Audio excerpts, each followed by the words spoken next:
It is a sellout here at Dunkin' Donuts Center, and Greg McDermott has talked about the atmosphere here, how it is a tough place to play. 181 victories in his 8th season at Creighton, and his good friend on the other side is Ed Cooley.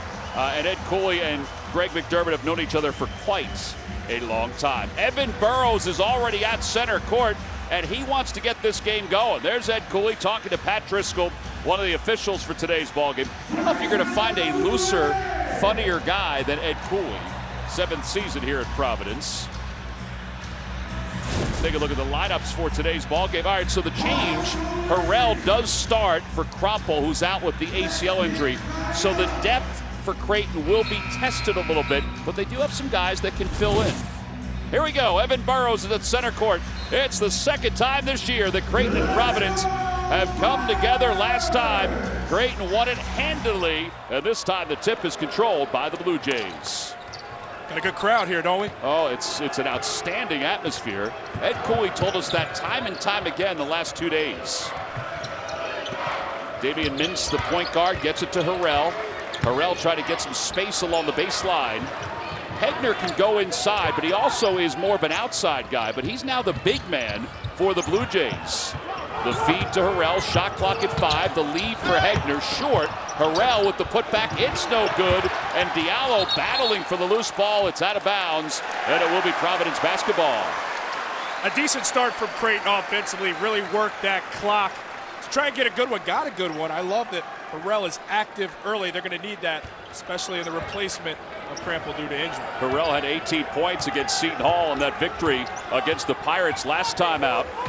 He said this week, he said, listen, I try to pick my spots. He goes, I know everyone has a role, and I know what my role is. Well, his role is now changing for the Blue Jays. Diallo got some separation with a little nudge down the right side of the lane. So Diallo's at his best, catching, squaring, facing from that mid-range, just powering it up. It's going to be a tough matchup all afternoon. He's been battling that ankle injury since the UMass game. So 2-0 Providence on top. Mintz feeds it down low. Size advantage right now against Cartwright for Hegner. Turnaround hook shot is good. Tom, I promise you're not going to see that a lot from Creighton. They typically don't dump down looking to score it, but they believe with Hegner and that height, they have somewhat of an advantage down low. All right, so here's Providence, who looks to score early. Diallo's jumper is good, but then they try to run some clock. I think they actually were thinking about running some clock there because the shot clock was at 22. They want to strike fast, or they want to make you work and guard.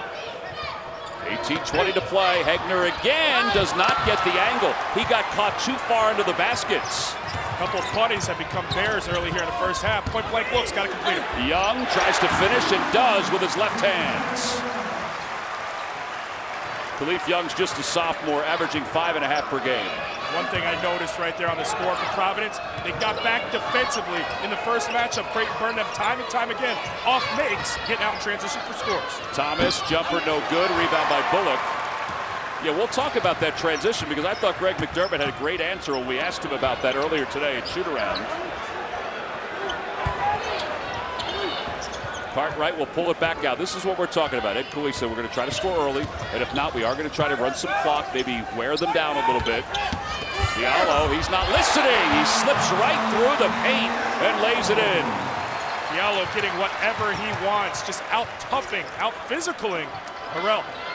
He has 6 points in the early going. We're going to get our first substitution. Mintz nearly lost it, gets it to Thomas. His jumper for 3, it's good. Well, that was a crisp sound going through the net. 10 threes a game, the great equalizer in college basketball. Creighton will hurt you time and time again. It was a good contest. It's just a difficult shot made by Thomas. Creighton is first in the Big East in scoring in points per game. They're 6th in all of college basketball. And a pushing foul is called on Thomas. That'll be his first. All right, let's take a look at Jordan's keys for today's ball game. Well, it's simple. You got to contain the three-point shot if you're Creighton. Both teams shoot the ball well, but Providence really gets going off that three-point shot. Got to take that away. Got to slow down Kyron Cartwright. The guy makes the machine go for these Friars. And for the Friars, take away that transition game is probably the most paramount of all things. Going back to that first matchup, Creighton got it on misses. They got it on makes. They went out and ran. Ballack is called for the foul. That's the second foul in this possession against the Blue Jays. And again, they trigger the inbounds. New rule this year, the shot clock is at 20 on those fouls. Here's Cartwright for 3, a little strong, and Hegner with the rebound. Oxygen, look for Creighton to run. goes right down the middle of the lane. I'm not going to call it a slam. It's a little touch slam to make it an 8-7 game. Almost on cue, played off my keys. Creighton will get that thing and go. Lack of communication. Providence needs to run back, protect the rim first and foremost, and also meet that dribble at least at half court. They are beat from the get-go. Yeah, Greg McDermott's style has evolved during his years as a head coach. He likes that transition, that up-tempo transition. Young 17-footer with a lot of spin is good. Tom Diallo's out here making plays. Young hits the basket, but it all started with the dump down to Diallo. Good feel. We saw that double team kick to an open shooter. It's all that yoga and swimming that he does during his downtime. So 2018. That's right. That yoga. Young with the weak side rebound. Here comes Cartwright. So fast in the open floor. Lindsay, tough pass to Bullock, and it goes out of bounds. And the officials did not see it. They'll confer. And it's going to be called a jump ball. Interesting. That means they didn't see it. All right, so Ballack off the bench, looking like a speedster. Non-committal makes the worst kind of partner. And right here, Ballack all the way to the rim. Where's the defense, Tom? Heartbroken is what the Creighton basketball team said they were this past week when they found out that Martin Krompel, their outstanding sophomore forward, was out with a torn ACL. So you look at the transition for him from last season to this year. There are a lot of folks in the Big East that feel like he is the most improved player in the Big East. He certainly was leading the team in rebounds. It's his third torn ACL, the second time with the same knee, and it occurred in the Seton Hall game when he came down on the foot of one of his teammates. Tom, I'll do you one better. I think he's the most improved player in the country. Wow. Just in terms of the leaps he's made. Forget just the numbers, just the player that he's become. And, you know, it's shades of Maurice Watson just a season ago, who was playing at the highest of levels and then due to injury was lost for the year. It's just a shame what could have been for that young man this season and this team, but yet still very formidable. Yeah, Mac told us today, Greg McDermott, he said, you know, it's been 4 straight years where we've lost a guy for the season because of an injury, and it's the second time they've done it in game number 19. Here's some more hyperbole for you. I'm not going to take it too far. But Coach McDermott, one of the best coaches in the nation. Oh, absolutely. So he'll figure it out. Ed Cooley echoing the same sentiment here at shoot-around this afternoon, said, you know, without Krompel, this team's totally different. He said, he's a great coach. He'll figure it out. Well, the officials are making sure that everything was set right with the clock, so we are set to go. Providence with the basketball, on top by 3. Again, Creighton won the last meeting between these two, 83-64. How about nice though here for Diallo? Want to make a play? They can't stop him. And Diallo, quick spin in the paint, could not get the torque. I thought there was a little bit of contact there. I thought there might have been 2. That's the advantage right now for Providence. The isolation on that mid-post at the elbow from about 12 feet. Just have Diallo make a play. I love the drive there. Thought there was some contact, no call, but continuing to pursue that. The Friars should take a look time and time again. Well, they call Khalif Young for a personal foul on that possession. First team foul for the Friars. Ballack up top, covered by Young, backs his way in. Fadeaway jumper is no good. Cartwright with the rebound. He actually gave himself some separation and a clean look. Yeah, that's good defense, though. Still a contest, even if it's late. Still getting a hand in there to muddy it up. Cartwright nearly traveled. Here's Lindsay for 3, and it's good. A quick release over the top of Marcus Foster. He makes nearly half the ones he takes. A rhythm guy, when he gets those feet squared and the shoulders facing the rim, you can forget about it. He is on the verge of 1,000 points. I say that he still has over 100 to go, but there's still time left in the season. He is at 887. Mintz has it blocked away by Young. I don't think he liked where he was anyway. He was trying to pass it out. Missed opportunity at Hegner down low. Yep. Cartwright on him. That's what he saw. Right there. Got to make feet, dribbles it off his leg and out of bounds. It'll be Creighton basketball.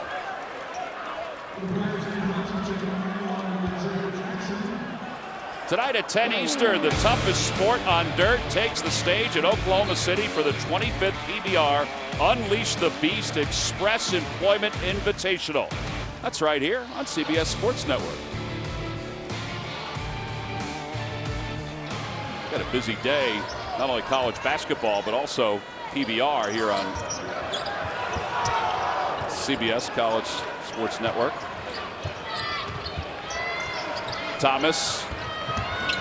Dribbling down toward the baseline.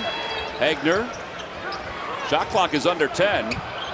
Hegner, tough drive. Shot clock at 4. Mintz goes in. Shot is no good, and the rebound pulled down by Nate Watson, the freshman. Hegner at 6'10", he's got to hoof that thing. Point blank range, you got to punctuate the play. A nice slip, you got to finish it off. Being too unselfish sometimes can hurt you. 13:45 to play here in the first half. It's a 6-point lead for the Friars. Watson, the freshman, left alone up top.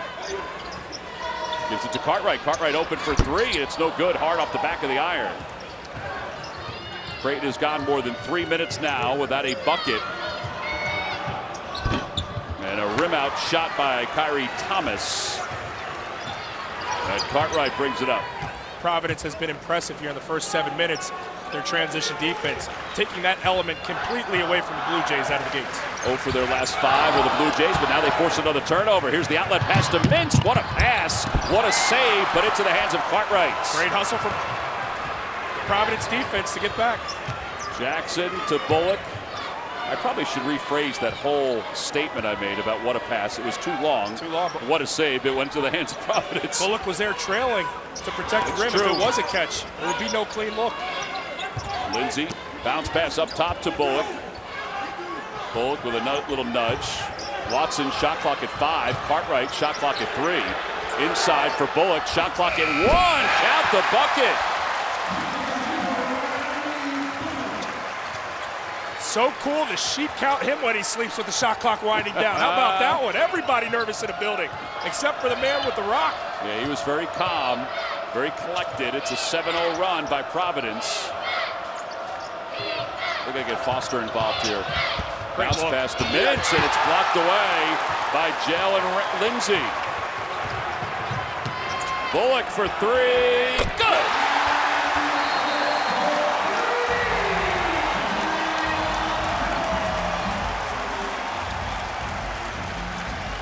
(18-7). Providence is on top. 5 points for Bullock.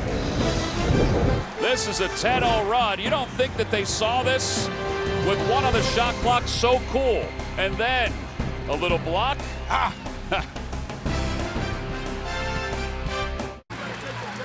Well, it's been an entertaining game here at CBS Sports Network, and we checked in with Providence coach Ed Cooley in the huddle. Hand help, not a bunch of feet. Swipe and recover. On those screens, you got to get up. Keep playing in. All right? Look, I want to go jam down again. You got to post your nuts off. And then I want our 4-man to come out.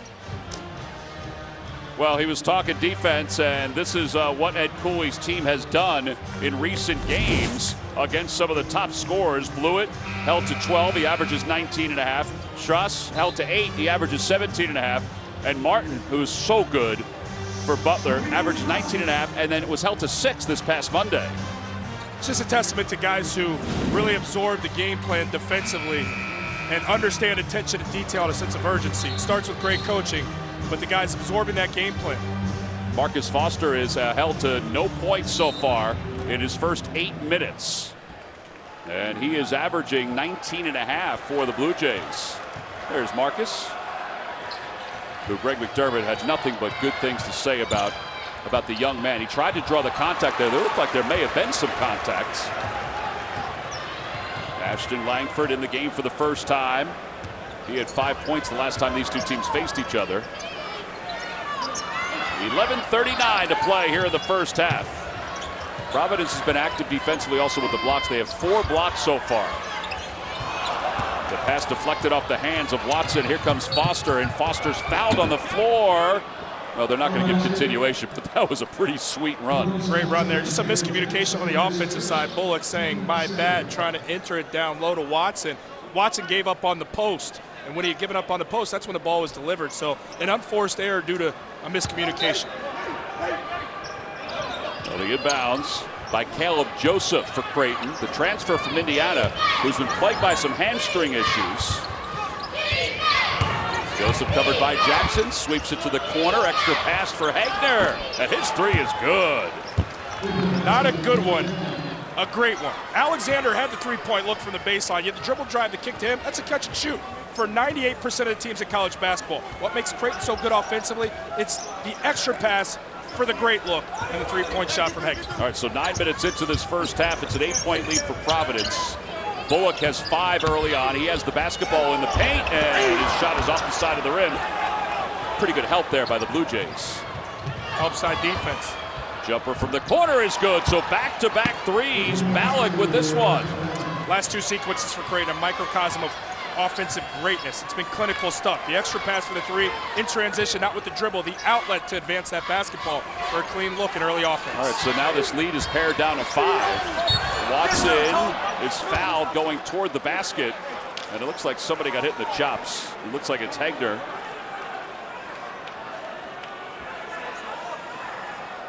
Greg McDermott saying, how is that not a foul?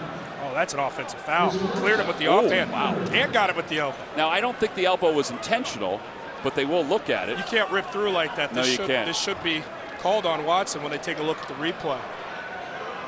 He's not out there trying to hurt anybody. That's not what Watson's trying to do, but you cannot rip through to create space like that. I do believe that should be a flagrant 1. Well, Brian O'Connell and Pat Driscoll will take a peek at it over at the scorer's table. Inadvertent, no question. Now the question becomes, was it a basketball move? Correct. Or was he doing that to clear off the defense? Do you think he was cleared off the defense? I think so. All right, so here are the fouls, the flagrant fouls. Excessive contact or pushing, holding a player from behind to prevent a score. Flagrant 1. Flagrant 2, excessive, severe, or extreme contact with an opponent while ball is live. It does seem like it's leaning toward flagrant 2. Yeah, the letter of the law. It'll be interesting to see which way this goes, because you could also argue that it was a basketball play. He had no intention of doing it. It'll be interesting to see which way the officials go. I do think a flagrant will be assessed. All right, so both teams are going to have some words with their respective benches. Ed Cooley brings his team over.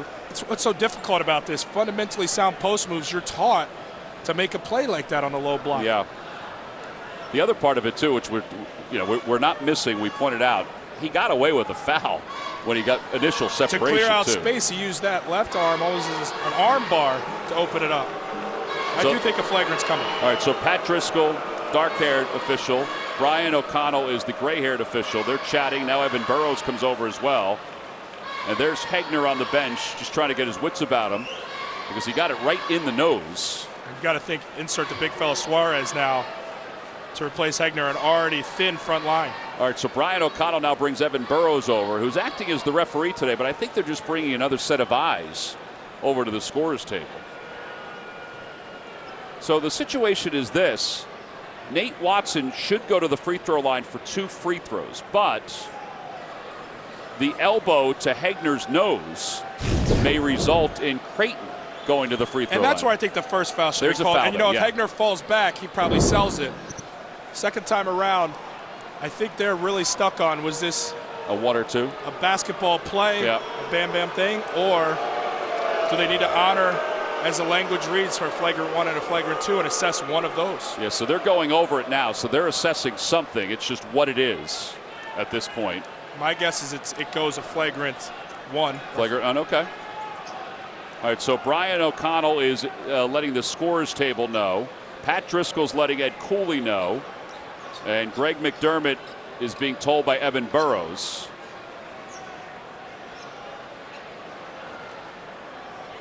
And I'm gonna go ahead and say flagrant 1.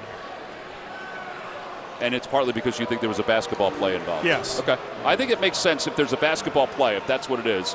All right, so Evan Burrows is going to come over and talk to Jordan about what the infraction is. So it's a common foul that sticks. So the common foul will go against Hegner. And then Creighton will get possession under the basket. Did I hear that right, Jordan? So it's a common foul, which will give Watson the free throws, and then Creighton will get the basketball. And they'll be assessed a flagrant 1, because as I tried to predict there, it was because the elbow was extended out, albeit maybe inadvertently, and that's probably what Ed Cooley's arguing is a basketball play, but because of how the language reads, a flagrant 1, he stuck the elbow out and initiated that contact where he could have got by without doing so. So you got 2 free throws on the other end here. Okay, so Foster will go to the free throw line and get 2 free throws. and then we'll go back, and Watson will get his 2 free throws, and then Creighton will get the basketball. Creighton will on the maintain baseline. the possession. 10:28 to play. Foster, 74% from the line. Well, those are his first points of the day. It's a great way for a scorer to get started. You always want an easy one. Nothing more easy than nobody defending you from the charity stripe.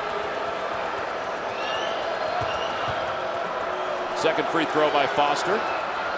And it's good. So 18-15, and now we'll see if Watson can neutralize it here with a pair of free throws of his own. And then because the foul came. All right, so Watson is not going to shoot his free throws. I thought Evan Burrows said Watson would shoot. We were told there's free 2 throws. free throws coming there.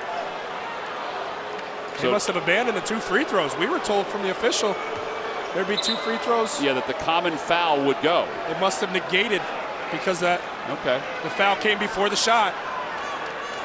So the flagrant one happens before the basketball play. The basketball play's erased.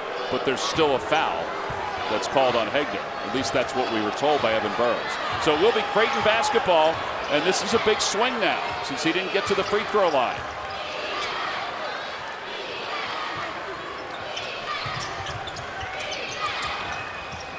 Down low to Suarez. Suarez backs his way in, trying to get some room, and Jackson is called for the foul, and Suarez will go to the free throw line.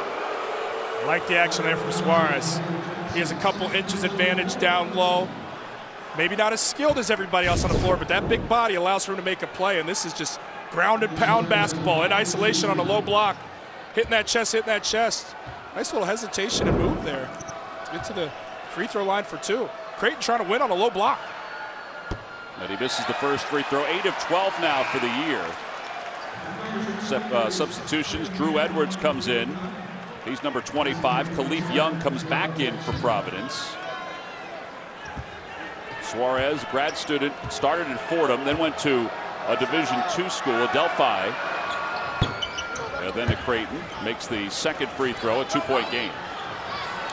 Now, if you take a look initially, you'd probably think Providence is playing much better than Creighton. They should be up by a lot. Well, that 3-point line, you had the flagrant one, and that brings Creighton right back into this thing. We got a close contest. Creighton on a 9-0 run. Joseph working defensively. Yeah, and now a hand-checking foul called on Joseph. Fans letting the officials know that they haven't been happy about the last couple of fouls that have been called. Coach McDermott letting Joseph know you got to think the game, pointing to his temple, saying, think it. We love the energy defensively on the ball, but that pushed off. You don't need to draw a foul defending. You love the energy, you also got to think it through. All right, so Providence is going through a drought. Creighton's drought was about 4 minutes earlier in this half. Diallo goes to the corner. Edwards fakes the 3, heads to the paint, kicks it up top. Shot clock at 5. Diallo may have traveled. Edwards lets it go, and it's no good. It's a good look. Now the transition again. Joseph to Suarez for 3, no good. Manny Suarez, whose role is going to expand a little bit with the injury to Crumpel. It may not be an overwhelming amount of minutes, but it's going to expand. Next man up. So now for Providence, they're going to continue to attack the rim, continue to challenge that Creighton defense, see if they can move with it. Khalif Young, 9-footer, left alone. Suarez can't move that far out. So Young being dared to take that shot from mid-range, more than capable of knocking it down. Suarez didn't want to dance with him on the perimeter. Harrell double team, kicks it away, picked up by Foster. Providence going with a 2-3 zone look here defensively. 10 on the shot clock. Joseph, turnaround jumper, doesn't get the roll. Suarez with the rebound. Tough putback, ripped down by Khalif Young. In that 2-3 zone, it becomes infinitely more challenging to rebound defensively. Diallo right to the rim. And the putback by Young is off the backboard and good. Young loitering on that low block. Good offensive rebounding anticipation to play before the rebound. And the big fella gets a putback. It's always going to be a cherry picker from time to time. Sometimes it's not against the law. It's legal out here in Providence. 22-16, 8:05 to play first half. Harrell heads to the basket, kicks it out for Foster. Tough pass, good shot, and it rattles home.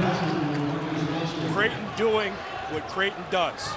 space you out, driving lane, kick out to a wide open three because you make that defense commit on the drive. 7:45 to play first half.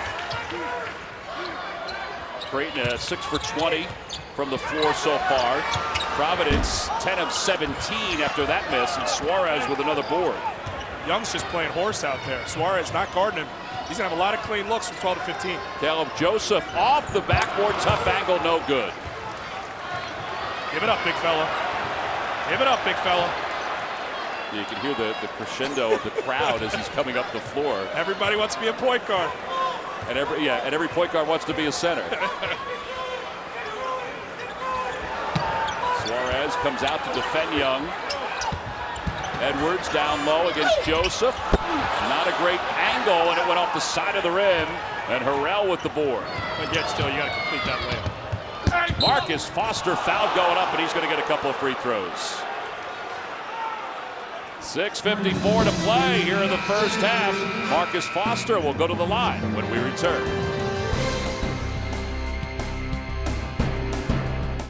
(22-19) the score, 6:54 to play here in the first half. All right, so let's take a look at our Big East news and notes. Villanova continues to roll, a 20-point victory over UConn, still #1 in the country. St. John's really having a tough go, aren't they, this year? Yeah, a lot of high expectations with that team. They've had some injuries, but yet still, no doubt disappointed there in a Big Apple. And do you agree with that last statement, parity in the league? No question, parity. There's no easy games in conference. DePaul, one of the teams you think would be an easy one to walk over, it's a dangerous team.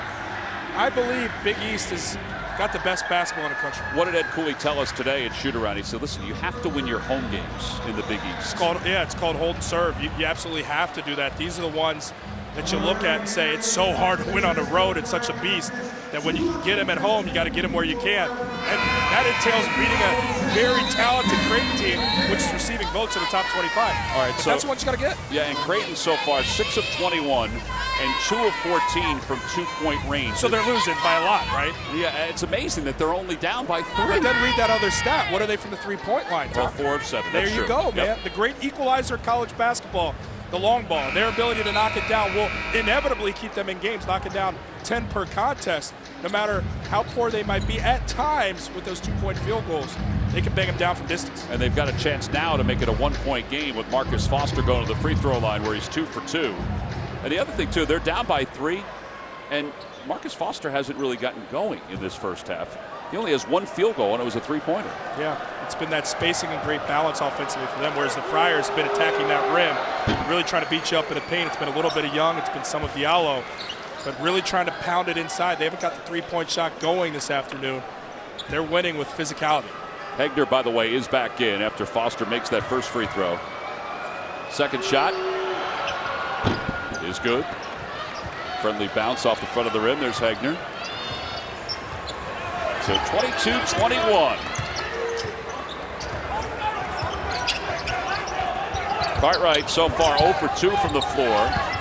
Entry pass down low. Hegner called for the foul from behind. Is that frustrating as a big man when you're trying to defend like that? It's frustrating when you're guarding somebody as thick as a guy like Young who can bury you down low. Look, this is a thin front line with Creighton. Without Crumple, they're looking at Suarez, they're looking at Hegner, and it's got to be these two guys. So Providence is coming in as Hegner checks out with 2 fouls. They're going to try and beat him up down low. That's where they feel like the advantage can be had in this one. Inbounds coming from Diallo to Cartwright. Surprised he didn't take that shot. Yeah, now they're going to get Suarez outside to defend a pick and roll. I love it. Doesn't recover in time. Great help from Thomas. Yeah, Thomas comes over, tips it away into the hands of Harrell. Reason why he's reigning co-defensive player of the year in conference. Suarez, his second 3 attempt, and this one is no good. He's 0 for 2 from beyond the arc. I like Providence exploiting more high pick and rolls with Suarez having to defend it. Make him move outside. The roll should be there, or at least a perimeter look. I think Khalif Young got a knee to the thigh as he's limping away. Cartwright gives it off to Bullock. Bullock has a size advantage, but there's help there for Creighton and a foul called against the Blue Jays.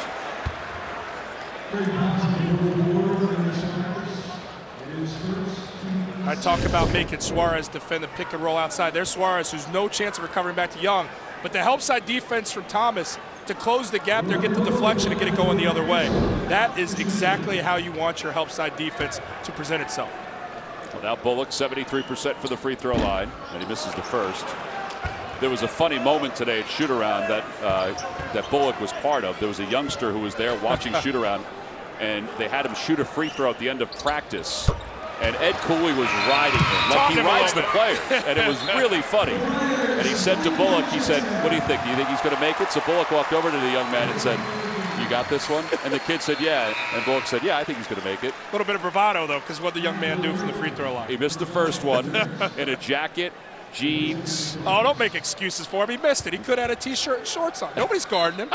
I don't want to hear that, Tom. He made the second one, though. He dusted himself off. But it was a very funny moment, and it showed the relationship that Cooley has with his players, and I think we even saw that with McDermott and his players too. I'll tell you, he's coming for everybody's job in terms of a commentator when he finally decides to hang up as a coach. Luckily, he'll be coaching for a long time. Here's Foster along the baseline, shot clock at 10, and that high arcing shot is off the back of the rim. Cartwright in transition, off the glass, no good. Creighton's going to come right back at you with the transition game here. Foster into the paint, high off the glass, no good. The putback is no good. Mintz caught in a traffic jam, and it's picked up by the Friars. The fourth miss at point-blank range for Creighton. They convert those. They're winning this game by a decent margin. Instead, down by 2. 5:10 to play here in the first half. Cartwright spinning jump stop. Oh, man. It's just a big-time play. About 4 inches shorter than Thomas, no matter how good defensively Thomas is. That's a handful to guard with that quickness and that explosive first step. Greg McDermott told us, he said, "Yeah, we won fairly easily last time." But don't forget, Cartwright was hurt in the second half. As Ballack is able to get a second layup today. And because you respect the three-point ability of Creighton, like a guy like Bullock, you got to guard him outside, which allows for the blow-by to drive and finish at the rim. Mintz knocks it away, and it's going to be Creighton basketball off the hands of Lindsay. Ballack working defensively as well. Now look at this, 5'10". Explosive, look, lulls you to sleep, then strikes. Spin to win. I like that, spin to win. You should be a game show host. You call me cheesy. It's fair. 25-23. No comment. I mean, that's where you say no. I was just going to let it fly out there. Lay out. Foster fouled going toward the bucket. Isolation right here. Foster attacking the rim. Looked like he lost his footing. I mean, Lindsay did have an arm on him there, but I'd say that's a travel. Well, both teams now with 16 fouls, so the next one will put them both on the free throw line.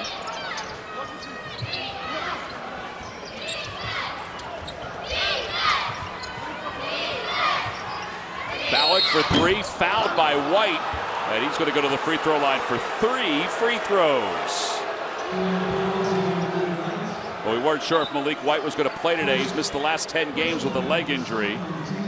And Ed Cooley said, "I'll let you know at game time whether he would play." Well, he was dressed and he was ready to go, but we weren't sure how much he would play. Your conditioning is really tested in a matchup like this because you're running off so many screens. Creighton spreads you out, and a lot of their damage is done from the perimeter. So you find yourself defensively running in and out of screens, and if they work that clock, that fatigue can start to set in, and that can carry over to the offensive side. Ballack's second of 3 is good. So this one could tie it with 4:08 to play. Really enjoy watching both these teams. I agree. Two great coaches that run great stuff. Great kids that we've had a chance to talk to on both sides. When I get Creighton and I get Providence, I light up. I really enjoy how these guys play on the floor. Well, this is the first tie since it was 2-2. Even at 25.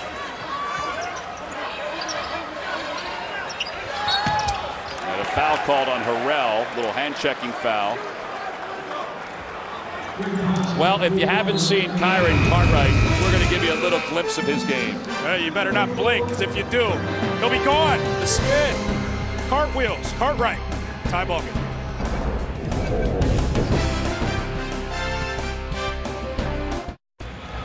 Well, it's our first tie since we were even at 2. It's 25-25, 3:54 to play. All right, so Greg McDermott was going over a little screen lesson during this timeouts. Sometimes you can set them, slip it, he pops. But listen, once we cut, then we need to fill those 5 spots again. But keep the middle of the floor open for those cuts against their switching. Yeah, you don't always have Mentioned how good of a coach we both think Greg McDermott is. I mean, he's excellent. He's coached in 7 NCAA tournaments, 23 years as a head coach, several different spots. He's won 446 games. We asked him today about the loss of Martin Krampel. We said, so how are you going to deal with it? He said, we're going to have to just see. Yeah. And I think every coach would feel that way, because you watched practice today. There were 10 guards shooting on one end and 3 big men, including one guy who was a talented kid who's probably going to redshirt, although we don't know, Jacob Epperson. That was it. Yeah, the optics put it, very much in perspective how thin they are at the front. But, as he's talking in that huddle right there, what stuck out to me was a boxing metaphor. It's setting you up with the left, and then that prize fighter hooks you with the right and knocks you down. The 3-point shot has worked so well for Creighton to start. They know they've got Providence hanging on that 3-point shot. So now that they do, then they cut you. They back cut you for easy twos because you're set up winning with the 3-point shot. Bullock makes the first free throw. Now, what I'll say, though, is that talking to Ed Cooley today at practice and shoot around, he told us that that's what he wants. He wants it to be a 2-point game, 2-point field goal game, not a 3-point field goal game. And it's a little bit different because those twos now become easier because Providence is on red alert with the 3-point shots. When you guard up close, blow-bys for easy twos now. 3:45 to play here in the first half. 2-point lead for the Friars. Foster posting up against White, who knocks it out of bounds. Malik White out of Richmond, Virginia. We mentioned he's missed his last 10 games because of a leg injury. He actually had a cracked bone. The inbounds goes to Harrell. Thomas will take it back, one-on-one with Bullock. Peeking for Foster. Shot clock is at 5. Ballack, shot clock at 2, and he throws up an air ball. It's a good defensive possession from the Friars. Patient, keeping guys in front to a man, even extending that thing out to respect that 3-point line. And this could be a little bit of momentum shift when you get a stop like that. 3:20 and counting to play here in the first half. Cartwright down to Bullock. He was matched up against Thomas, but there was help that came over from Harrell. Bullock doesn't matter. Foster with the rebound. Ooh, Mintz had Thomas, didn't see it right away, but now heads to the basket, and it goes out of bounds, and a foul called along the baseline.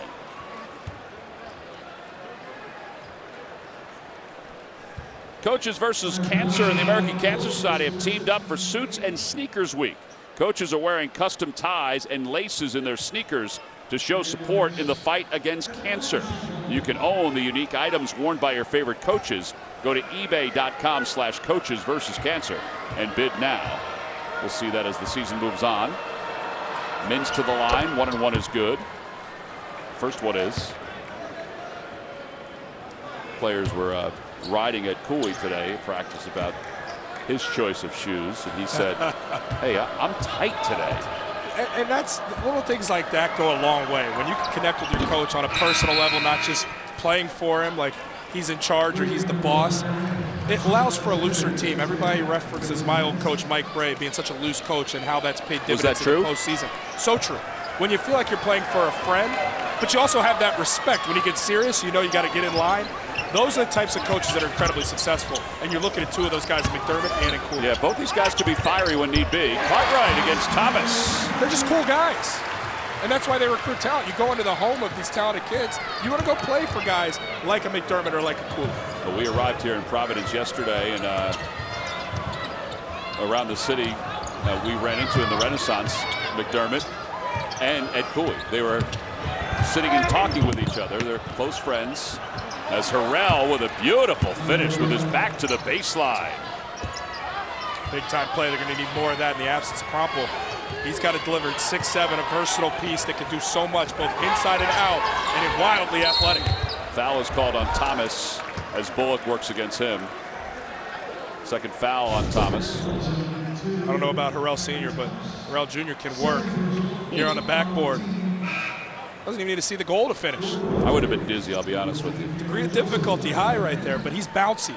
He's active around the rim, and there's not a lot of bodies who can get up and get balls that he can. But at the right place, right time for that one. Bullock is 3 for 4 from the free throw line. And he makes the first, he'll get a second.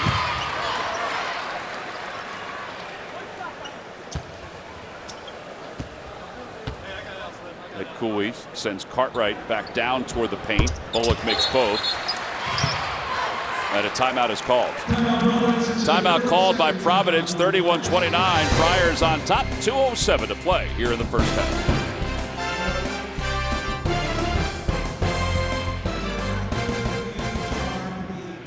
The leading scorer, one of the leading scorers for Providence, has 4 points, and Marcus Foster for Creighton has 7. They're defending him individually well. Yeah, that's Malik White, who's been out for 10 games, back today for his first one, and he draws this assignment, but he's shadowing him. He's not worried about help side defense. He's not playing off the ball. He's what we call hugging his man, because they understand you cut off the head of the snake, it makes it more difficult for this Creighton team. Yeah, Foster averages 19.2. Cartwright averages 11.1. 4 field goals attempts. That's really limiting him because you're not even allowing him to catch to pursue a play. Originally went to Kansas State, and Greg McDermott said watching his evolution as a man is what it's all about.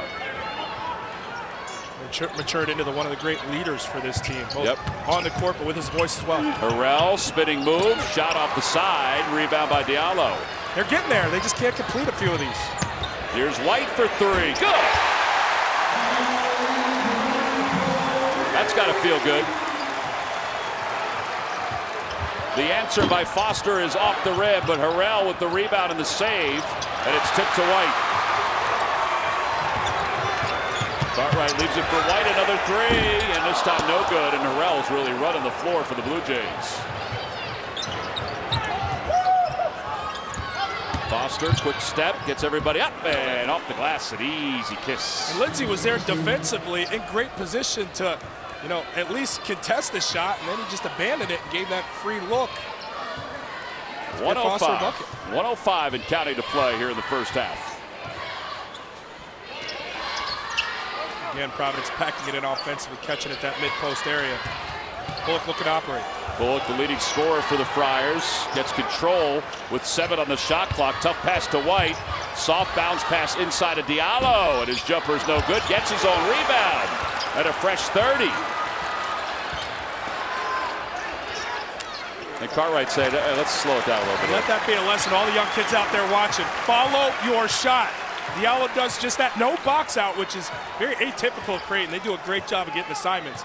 A missed assignment there allows for another possession. 22 seconds, 9 seconds on the shot clock. Cartwright into the paint, slips it off the side of the rim. 5-point lead.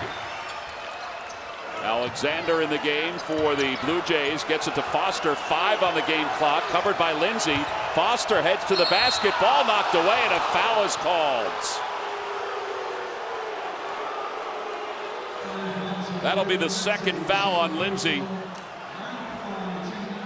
Here's the thing, Marcus Foster is a guy who's played a lot of college basketball. He's played at an elite level.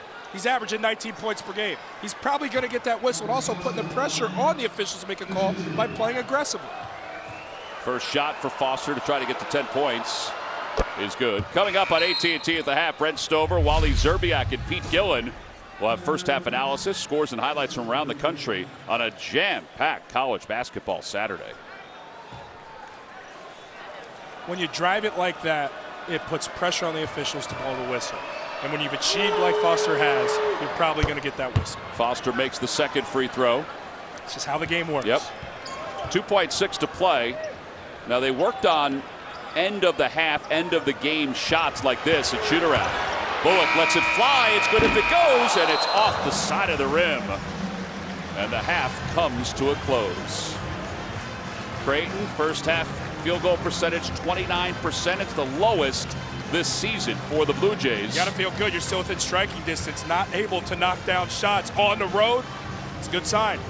36-33. Providence on top of Creighton. That's the end of the first half. We'll send you to our New York studio for AT&T at the half right after these messages.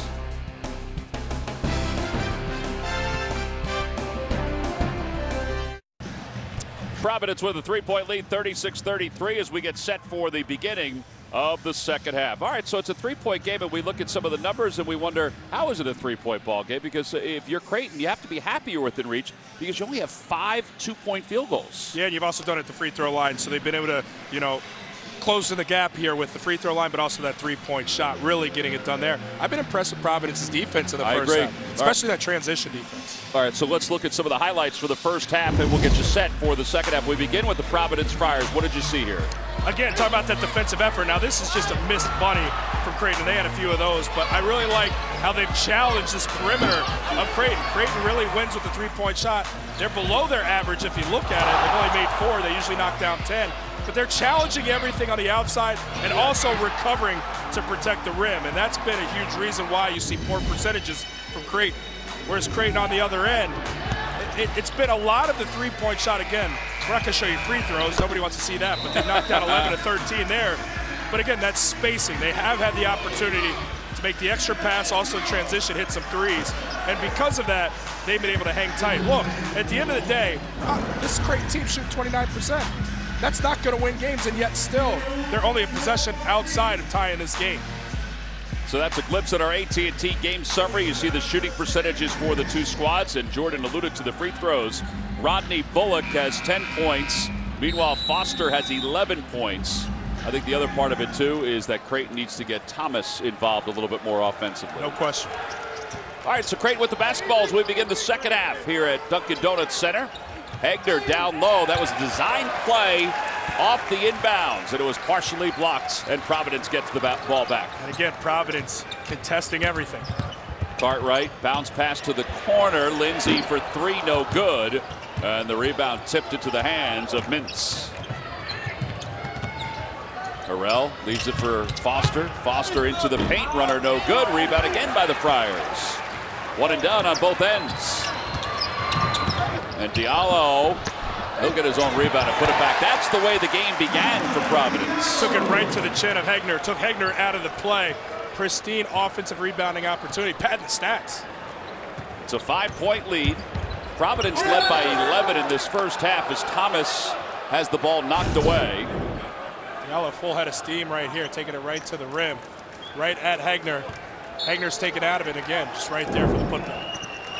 22 left on the shot clock. The inbounds goes to Harrell. Harrell's open for 3. Good. We can see the angle was good from our vantage point. Young's got to get out there and challenge that one. I know not too comfortable moving that far out, but Harrell knocks down that 3-point shot at a 45% clip. That is a very good 3-point shooter. Absolutely.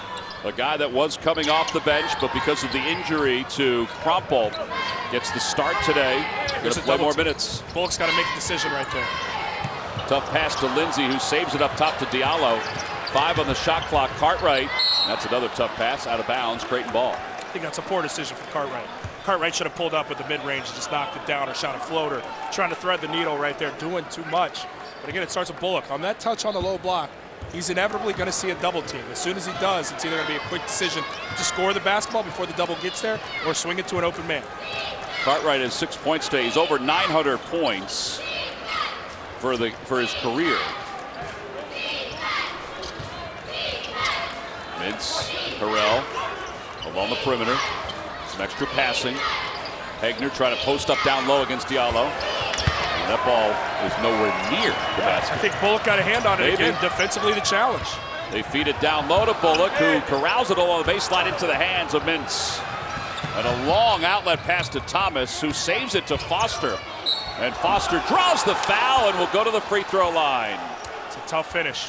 Again, I give credit to Providence getting back defensively, but sometimes you're just really, really good and you can't be stopped. That's the case with Foster, who gets his hands on the basketball. And like all great finishers, despite the contact, keeps his eye on the goal to to provide now a three-point play opportunity. All right, so this will be an opportunity to give Creighton the lead for the first time in this ball game.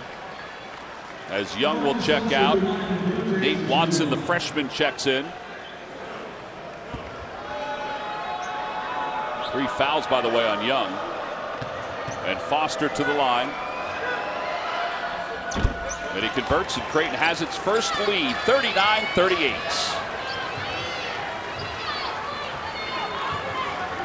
And now Cartwright slowly brings it up the floor to set up this offense.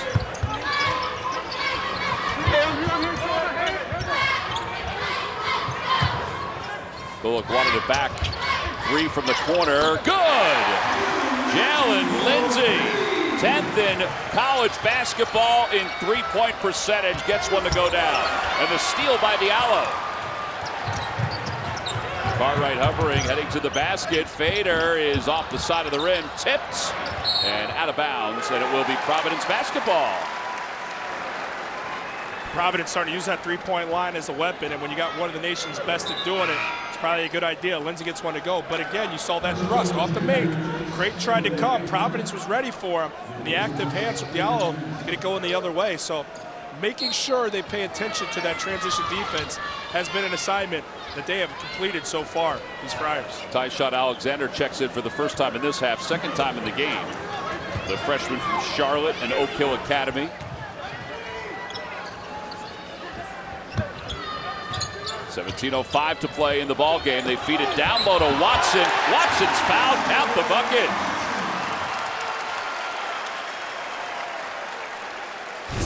It's just a big-time finish from Watson. A simple pick and roll. He slips it, and he is wide open right there. Too big, too fast, too strong. Well, Nate Watson to the free throw line. Ed got a pretty good nickname, right? Yeah, Ed Cooley said his nickname is Contract Extension. Took me a while to figure out why. Free throw as good as he rattles it home. And we brought Nate Watson over because Ed Cooley said this is the nicest kid I've ever had. And he said he does everything I ask him to do. And you know what?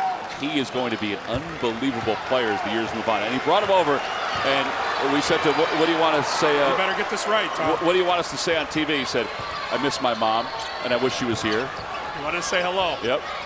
Now, see, if I did that with my playing days, I'd be because I want my mother to send me some money. Yeah. But I don't think that's what Watson was doing. I don't think so. Truly gem of a kid. And Foster's able to slide his way in for an easy layup. 44-41. Bullock open for 3. And Alexander with the rebound. He did not heed what you said earlier about following the shot. Joseph for 3. He didn't follow it either, but it doesn't matter. And Bullock with the rebound. Cartwright from the free throw line. Oh, I'm surprised they didn't call a foul, but that's excellent body control. Stopped on a dime to knock down that mid-range. It's really hard when you're moving that fast to collect and compose. Rise and finish. Burrell for 3, no good. He's trying to get his second 3 of the half. So now all of a sudden it's back to a 5-point lead for Providence and the basketball. Bullock wide open up top for 3. Good. Oh, in and out. That was halfway down. Hold the phone there, Tom. Here's Foster, and his 3 is no good. And Watson with the board. I think everybody's getting tired watching this, like a tennis match. Your eyes are moving back and forth. Cartwright over the top of Hagner. Cartwright does not stop. He is as well-conditioned of an athlete as I've seen in college basketball, and the fans love him. Sold out crowd here at Dunkin' Donuts Center. They slip Hagner off the glass, and it's good. That's what we heard in the first half that Greg McDermott wanted his team to do. Yeah, Providence sitting on that pick and roll, anticipating contact coming from the screener Hagner. Hagner, high IQ basketball play to slip it and finish. Beautiful read. 5-point lead for the Friars. Diallo from the free throw line over the top of Carell. Pretty good pace we got going here, huh? Diallo's a mastermind at that elbow and in. Squares and faces, or he just rises up and knocks it down. Foster to the corner. Alexander for 3. Too strong. And the rebound by Joseph, who lost it. Diallo outside for Lindsey. Corner for Bullock. Gets his feet set. And he doesn't get the bounce. That might have raised the roof off the Dunkin' Donuts Center a little bit. Ooh, Joseph off the glass and good on a great feed by Harrell. Guy's a little winded, playing well past immediate timeout here. I'm a little winded. 5-point game.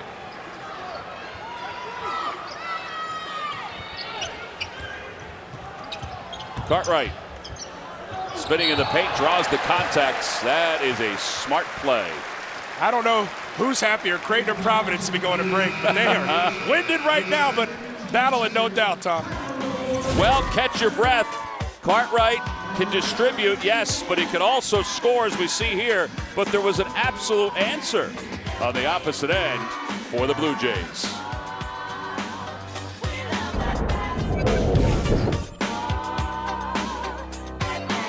And Greg McDermott were together, and they got a chance to get a photo with their own Tony Romo, who's getting ready for the game. It's a lot of star power in that one.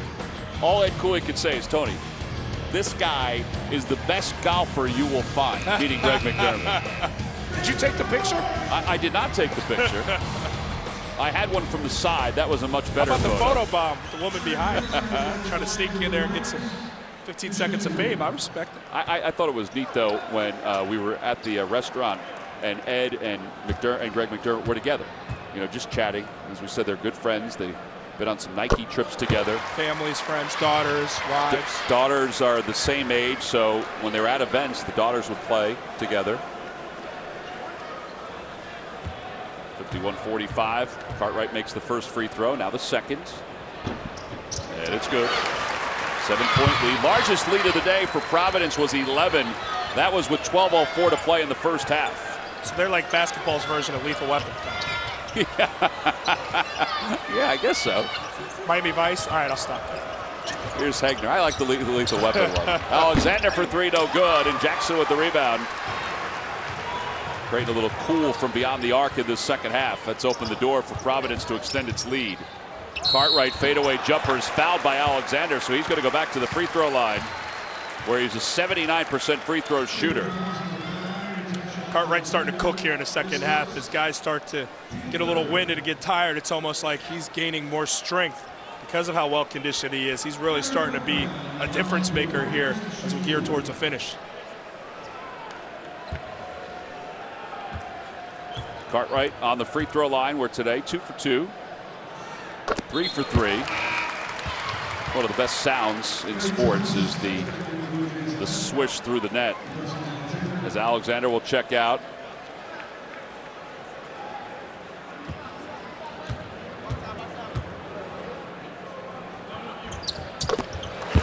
Second shot is good, 54-45. Alexander being tutored on the sidelines as he went off. Again, Creighton is playing its first game without Martin Krampel, who's out for the year with a torn ACL. As Ed Cooley said, that's easily 8 or 10 points. And look at the difference in the score right now. 9-point difference. Spot on. You don't want to think about what could have been. You got to think about the right now. Creighton still got a shot. Foster with the rebound off the miss. Foster spinning, and a foul is called on that spin. Diallo is going to be called for the foul.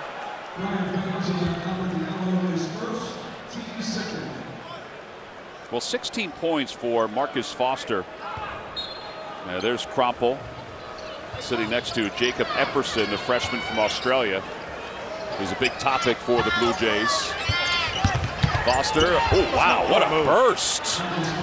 Caught before the catch, he knew where his driving lane was, and as soon as the ball got to him, it was a foregone conclusion to finish at the rim. I love Foster's game. This guy continues to produce, despite the fact that they're down Krampel, a guy who they could desperately use for productivity in this one. Tough pass underneath to Diallo from Cartwright. Whistle blows. And he was out of bounds along the baseline. You can see here, kind of set him up, and that's a mismatch, allowing for the blow by. Isaiah Jackson can't move as stealthily as obviously Foster can to get to the rim and lay that one in with relative ease. Definitely a speed mismatch. Foster gets his man off his feet again. Hegner up top for three. Go in and out again. Man, from our vantage point, that thing looked good on the release. Maybe it's the new basketballs. I was trying to do my best Tony Romo and predict what was going to happen before it happened. I'm not quite there yet. 12:15 and counting to play, 54-47 Friars. Providence 1 for 6 from beyond the arc in this half. Creighton 1 for 8 from beyond the arc. Here's another 3 attempt from Jackson this time. It's good. 10-point lead.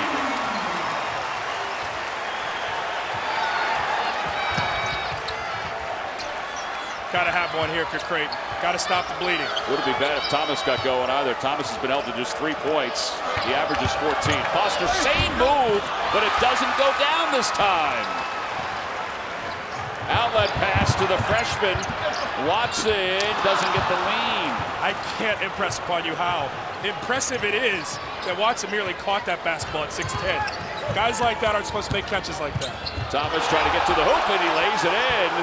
Oh, man, the fans here wanted to travel against Thomas. I don't think they should have got one. I think that was a basketball move. That was an explosion, and they needed that because Thomas, as we mentioned, that's only 5 points for him in this game.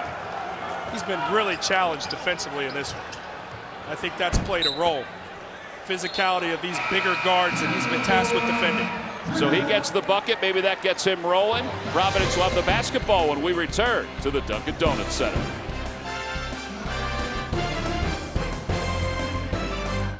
He's been, how about that Marquette loss? 19 points in that one, 18 points in the Xavier win. When you get good looks like that, it starts somewhere. This time it's spacing and ball movement. Well, Ed Cooley said when we asked him about the success that Jackson has had, he said, listen, he goes, it's confidence. He said, he's my utility guy, but it's confidence that he can make a shot at any time. All right, so 57-49 the score. The Friars on top of the Blue Jays. Cartwright with 14 points. He's one of 3 in double figures.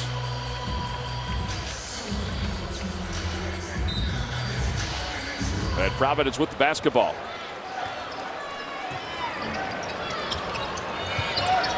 Down low, wide open Jackson.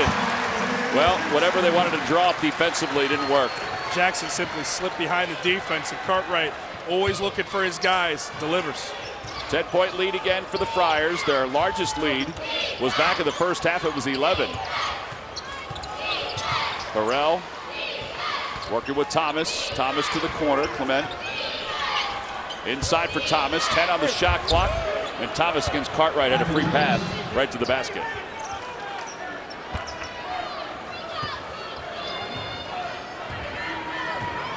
Providence has won 3 straight. Creighton's coming off a victory over number 19 Seton Hall in its last game. Diallo was peeking for Jackson again. Bullock back to Diallo. Diallo thought about a 3. Now puts it on the deck. Knocked away. Foul is called. And you know, as you look at this one, and it's going to keep coming back to, at least in this contest, it's going to come back to Crompo and him not being in the game. With his size, his physicality, his skill set, Providence is taking it to the goal, and when you don't have a body like that to throw out there, it makes you a little bit exposed. So Creighton's going to have to discover their identity, and unfortunately it's happening here on the road against a very good team that plays well at home in Providence. Not saying they're out of this game, right, but it's clearly an obstacle. Well, think about last year. They were 18-1 when the injury occurred. And they won 7 games after that. Diallo to the basket, two-handed jam.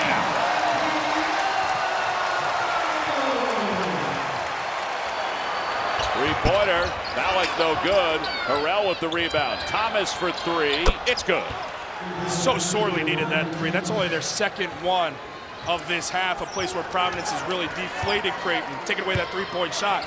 Maybe that could get him going. Thomas and the 3-point line. 61-54. Stop here would do them some good. Back into a little bit of zone reads right here. Three-pointer from Lindsay is no good, and the rebound is tipped, and Bullock will pick it back up. So hard to rebound out of his zone. That's the biggest obstacle when you have that zone. Diallo all by himself. That can't happen. Lack of communication on that last line defensively. Nobody talking, allowing for a breakdown and a look for the Friars. 63-54. Foster.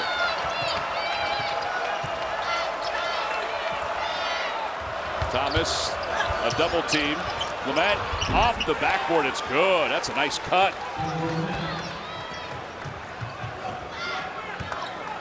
63-56.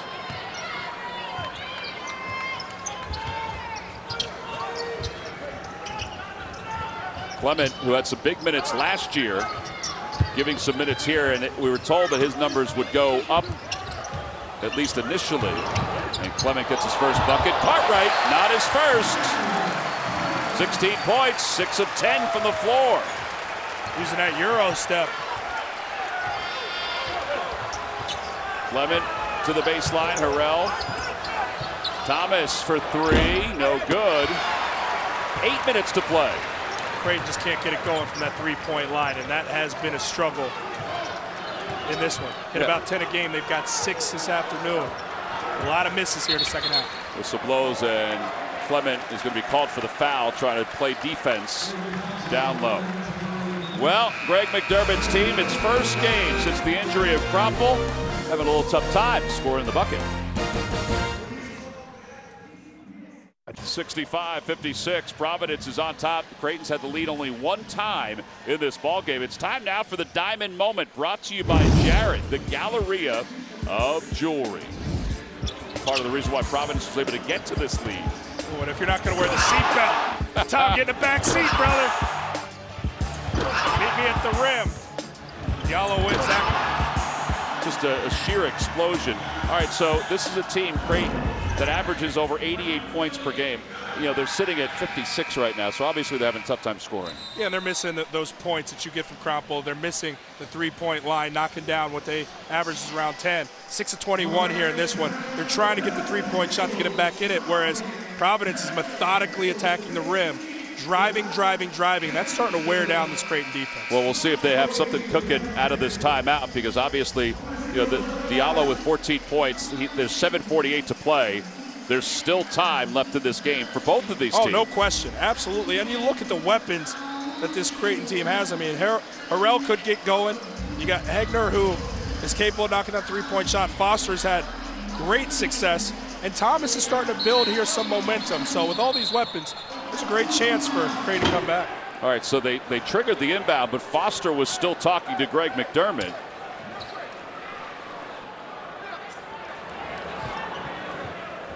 And now they mop up some perspiration off the floor. How did that happen?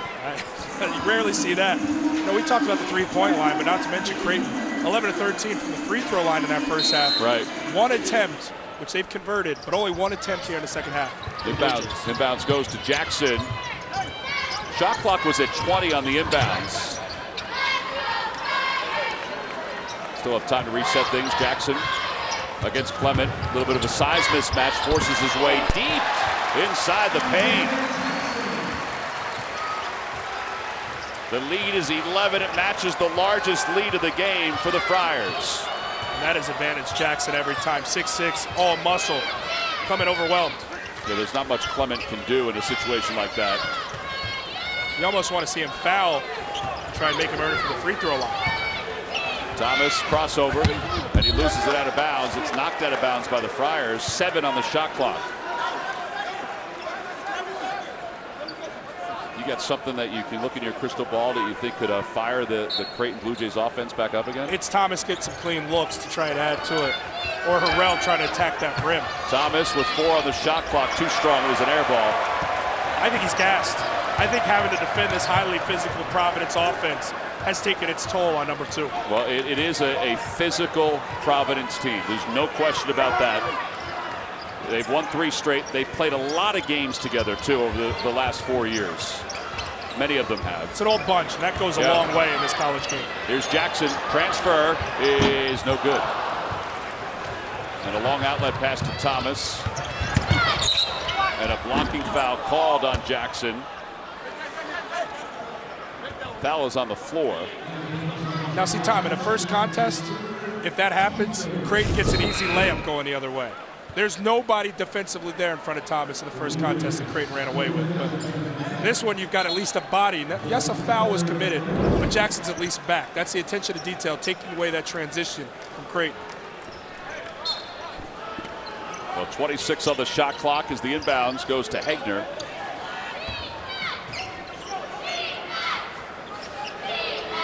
Ballack is looking for somebody to get open to move the ball around. Terrell thought about the three, cut off by Bullock. Shot clock to 10, feeds to Hegner, and Hegner got great position down low. Fantastic job of Hegner to keep him on his hip to seal him while moving towards the goal, simultaneously and seamlessly catching the finish. 6 minutes to play in the second half. Under 6 to play with Providence on top 67-58. Cartwright. You can see all these catches from Providence inside the three-point line, trying to inch closer to the goal. Thomas with the steal, and he'll pick it up at midcourt. 3-on-2, and he loses the ball and is fouled from behind by Diallo. How about that for effort? Thomas really digging in defensively, as we mentioned. Reigning co-defensive player of the year in the Big East.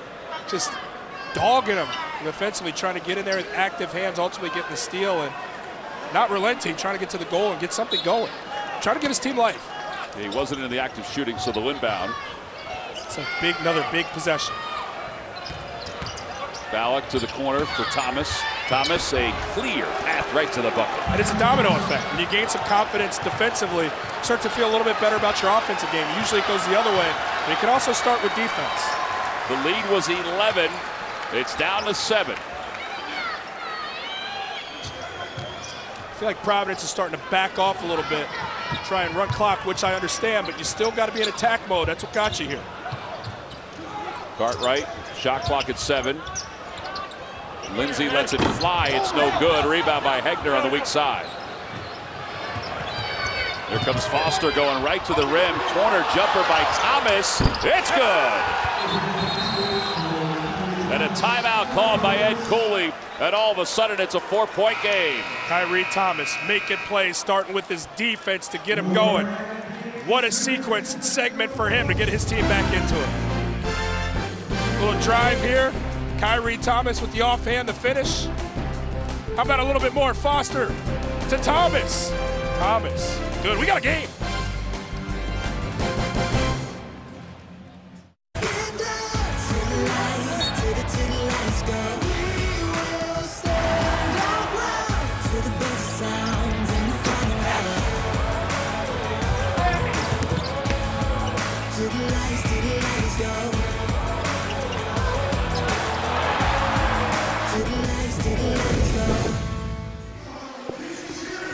Seven-0 run for Creighton makes it a 4-point game. Let's revisit our AT&T Fast analysis, Jordan.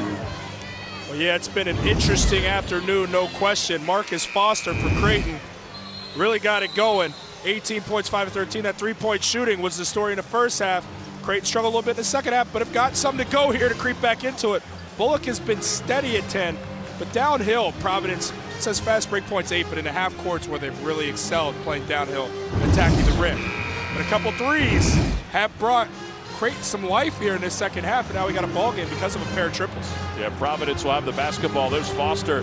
Foster has 18 points. Thomas now all of a sudden has 15 points. Bullock, meanwhile, has 10. Diallo, though, and Cartwright have combined for 30 for the Friars. Cartwright with the basketball. Bullock looking down low, a little high-low. Nothing's there for Jackson. And now Cartwright, little spin move against Harrell. Defense from Harrell to stay home. Yeah, awful lot of action for nothing. Jackson inside the free throw line, gets the roll. A little something to Jackson's game, huh? Yep. Crossed him over, had him dancing. Jackson is on the cusp of a double-figure day. It's had a nice run for the Friars. Got to keep the pressure on the Friars. Creighton's got to put another one in the basket here. Harrell, he's caught. Into the paint. Turnaround jumper is good. Big time. Yeah, that is collecting himself. He is a tough matchup. He is a dynamic player. Can stretch out, knock down a three-point shot, can face from anywhere on the floor and drive it, can rebound and can score with his back to the basket. I am very impressed by this talent. 7 points, 7 rebounds, 4 assists. And a foul called on Ballack. Well, we've had 10 fouls combined between the two teams. 69-65, Friars on top of the Blue Jays. Well, that cat has taken a page out of Jordan Cornett's books with his instruments, getting everybody riled up for the last part of this ball game. Coming up next, CBS Sports Network brings you back-to-back Mountain West action with UNLV squaring off against Colorado State. Then San Diego State visits New Mexico at 7 Eastern, only on the 24-hour home of CBS Sports. I'm more of a cowbell kind of guy. More cowbell? More cowbell? All right, let's take a look at the Mountain West standings. You know, this is a better conference this year, obviously, with Nevada sitting atop at 6-0. Boise State, though, at 6-1. I mean, 17-3, 16-3. It may not be just a one-bid league the way things are. Yeah, Nevada has so much talent, so much weaponry there. Love the Martin brothers. And then Boise State, I had a chance to see them. A lot of the same ideals is created in terms of how they spread you out and space you. Really effective offensively, like those two teams. Found out today because of the government shutdown that Air Force's game has been postponed. Off to a 3-15 start. All right, so Providence will inbound with 3:45 to play, up by 4. Its largest lead was 11. But Creighton has made its last 4 field goals. Shot clock is under 10. Jackson kicks it to Bullock. Shot clock is at 4. I'm not sure if Bullock realizes. Now he does. Shot clock at 2. And it's off the side of the iron. That's great defense. By a Staying smaller in front guy. of their man the whole time, not biting on head fakes. Guarding your man, doing your job. Hegner caught it in a double team. Backs his way in. Spins to the basket. Short. Man. He had that too. There's so many easy shots missed today by Creighton. Lindsay for 3. It's good.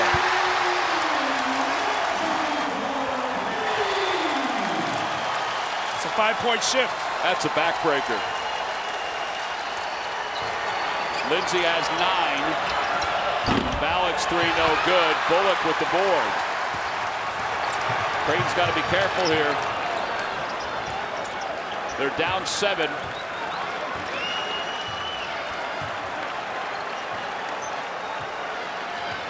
Lay that one in, you're within 2. Yep. You miss it, you give up a 3. Jackson for 3. And Harrell is able to corral the board. Thomas down low to Hegner. This time he cleanly lays it in. That's that transition, a rare mental lapse from Providence, not getting back, giving up easy ones. Shades of the first matchup where Creighton ran away with it by getting easy ones. Got to respond. Creighton won the first game 83-64. It's the largest margin in this series. Little different game here today. Blue Jays average 88.3 points per game. They have just 67. Diallo trying to force the action. Jackson with the rebound and the easy putback. A strong drive from Diallo allows for a pristine offensive rebounding opportunity. 1:45 and counting. Foster got past Bullock and a timeout called by Greg McDermott. 30-second break. We'll be back. It's just a 5-point game. Buckle in.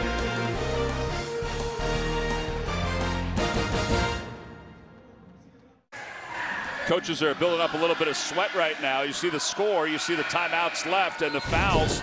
We're in a good situation. Watch this last sequence here. Hegner was unsettled the entire time, and I think because he never could regain his composure to finish is what cost him the miss. And then on the other end, I was thinking Lindsay driving, but as good as he is as a 3-point shooter, he got greedy. He got busy with it. He knocked out a 3-point shot. And then Creighton brought it right back up, and Hegner was able to slip that time to the basket. All right, so you see the 3-point field goals. Providence, it was within 1 now in 3-pointers.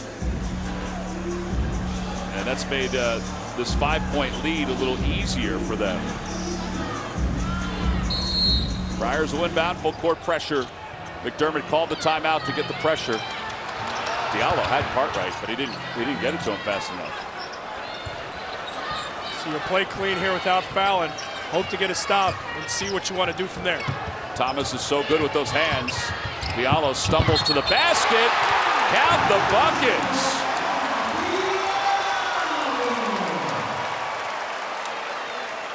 Wowza. Never wavered. Diallo fielding that pressure from Thomas. Remains cerebral. Took it right to the rim, and yeah, he's got there too late. Alec got there too late. You love the idea. You don't love the execution. Charge opportunity was there. We're still moving. Half second too late. there's Crumple, who is out with the torn ACL. Thomas picks up his 4th personal foul, so keep an eye on that. 128.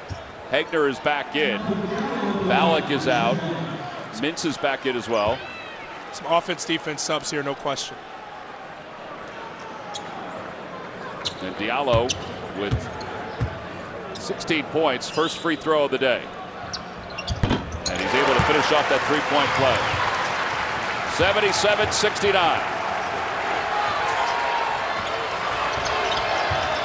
Foster launches a 3, and it's no good, an air ball. Now Diallo, 1:15 to play. Diallo slices through the defense. Whistle blows and a foul called. It's going to go against Mintz. This game is slip-sliding away for Greg McDermott and the Blue Jays.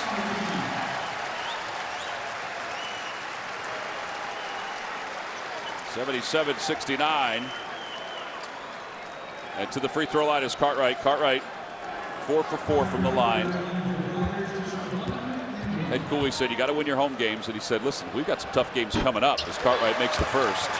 Meanwhile, for Greg McDermott, his team will stay here in Providence, planning to go to the Celtics game tomorrow. They're going to bypass that football game, go to the Celtics game tomorrow, and then head to New York where they'll take on St. John's. They'll stay here till Monday and then head to New York.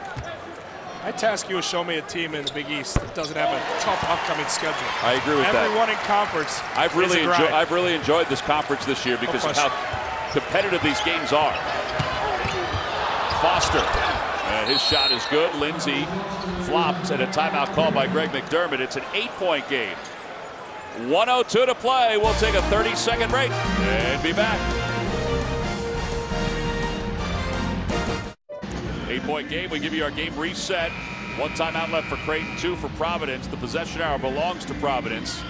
All right, so 1:02 is normally enough time for somebody to come back, but they've got to force some kind of a turnover here down by 8. But it's got to be a quick decision. Yeah. You got to try and get that quick, otherwise you want to foul, and you want to stretch this thing as long as you possibly can. If you're Creighton, you want to make this the longest minute and 2 seconds it's humanly possible.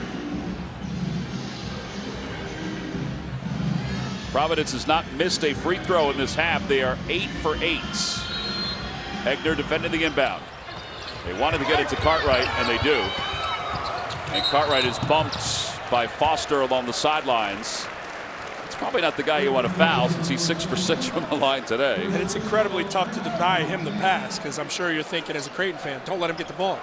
Well, good luck. He's like, imagine trying to catch Barry Sanders in the open field.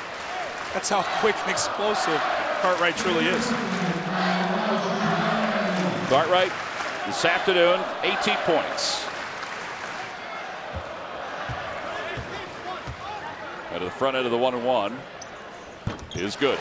It's still a 3-possession game because it's a 9-point ball game. So this one will make it a 4-possession game, and it would be big. Coach Cooley said he's going to need a big game out of Cartwright for them to get it done. How about 19 points, 6 of 10 shooting, 7 assists, make that 20 points. As he goes, as do these Friars, and he's gone this afternoon. And that's it's a 4-possession game. Clement to Thomas. Clement thought about a 3, forces it to Harrell. Harrell chucks up the 3, no good. Jackson with the rebound, and they'll get it to Diallo. And Creighton will keep on fouling. I think they're going to get Thomas for that one. Let's see. It is Thomas. That's his 4th. And I think that the Providence fans can enjoy a very comfortable and invigorating Saturday night here in downtown Providence. Yeah, not to take anything away from the Friars, a very good team that played well enough to deserve this win. But they definitely exploited the absence of Crampole down low, really attacking that rim and winning the battle of the trenches. They also defended the 3-ball well. Creighton could never get it going from distance. 7 threes is 3 under their average, 7 of 26 from distance. That was taken away, as was transition from these Blue Jays. So talk about attention to detail and doing what your coach asks. Providence did that this afternoon. Yeah, and McDermott talked about this game, that they'll find out about how they're going to replace Krompel. And obviously it's going to be a work in progress for them to figure it out. And a traveling violation called on Clement. I mean, look, you're looking at 2 tournament teams. Absolutely. You're looking at a Creighton team that has to rediscover what their identity is going to be, who's going to elevate their roles in the absence of Martin Krampel, and they'll figure it out because Coach Greg McDermott is one of the best in the land on the sidelines, as is Ed Cooley. These teams aren't only tournament teams, they're at least second weekend teams. Very dangerous. Well, here's the schedule coming up for Providence. Villanova, Seton Hall, Marquette, all on the road. 36 seconds left. Difference of about 10 seconds between shot clock and game clock.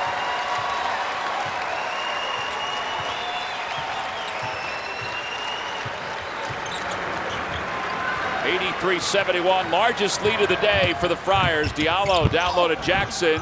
Shot blocked by Suarez, picked up by Diallo, who's had a wonderful game. That's 21 points. He is now the leader of the pack.